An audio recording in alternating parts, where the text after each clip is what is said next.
you ever been wronged, accused falsely, misjudged?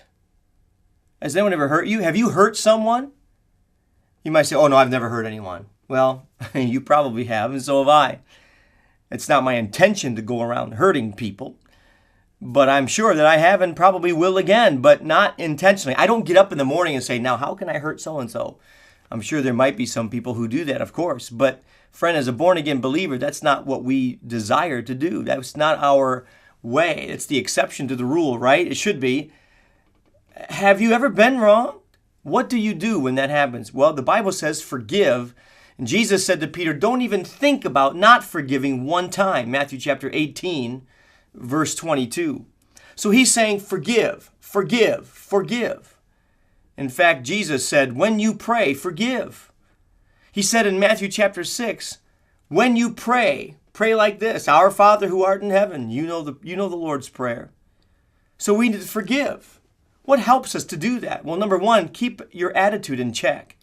Number two, separate the person from their performance. Number three, when asking for forgiveness or accepting a confession, accept it within the circumference or the confines of only those involved.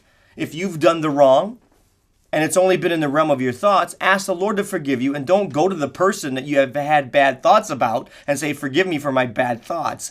And then they'll want to know, at least in their own heart, I wonder what those bad thoughts were. No, don't do that. Just tell it to Jesus, all right? But if it involves other people, go to that person. In fact, that leads me to another thing. And that is, one of the things that we need to do in forgiving people and asking for forgiveness is this.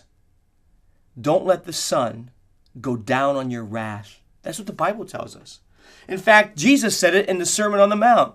He said, agree with your adversary quickly while you are in the way with him. Okay? Why? So that Satan doesn't come in and take an advantage. You see, friends, we create distance when we put it off. And the last thing we need to do is create distance. In fact, that's what we do with the Lord.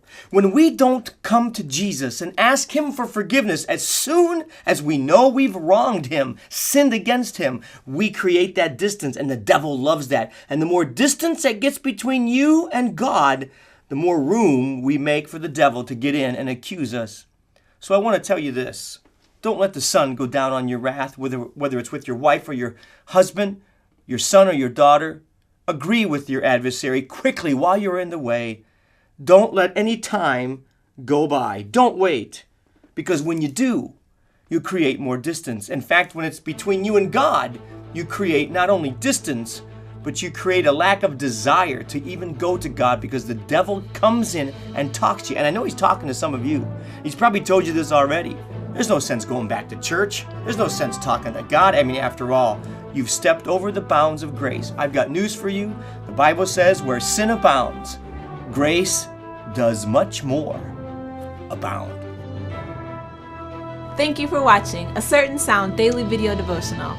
Be sure to sign up for the iTunes podcast or daily email of A Certain Sound when you visit us online at www.acertainsound.com. A Certain Sound is a ministry of Word of Truth Christian Center in Bowling Green, Ohio. On behalf of Word of Truth Christian Center, I'm Sonetta. God bless, and we'll see you tomorrow.